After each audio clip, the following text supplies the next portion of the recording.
እኔ አንተ ትረዳኛለህ ለአንተ ብነግር ቀለል ይለኛል ብዬ ነው።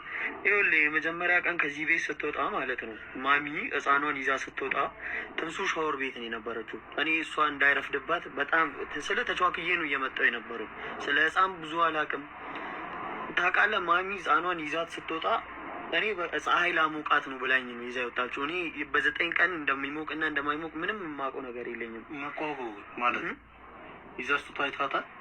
አይቻታለሁ። እኔ ይቅር ስላወረዱ እና አሁን ነው እንደምንነግረኝ አንተ? እኔ እንደዚህ አላሰብኩም ማለት ቆይ አሁን ነው የምንነግረኝ?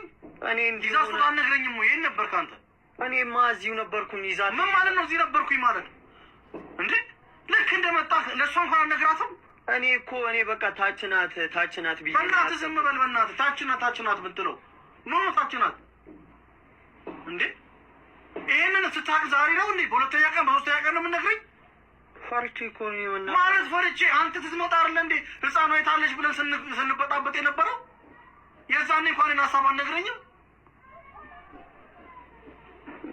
ምን ማለት ነው? ምን ልትለኝ ነው? መልስ አለ ለዚህ? የለኝም እኮ አንተ ነህ ማለት ነው አይደለ? አንተም የሷ ተባባሪ ነህ። ኧረ እኔ እሷ ተባባሪ አይደለሁም። ተባባሪ ነህ እንጂ ምን ብዬ ተባበራታለሁ? እኔ ምን አቅልሃለሁ ምን ብለህ እንደምትተባበር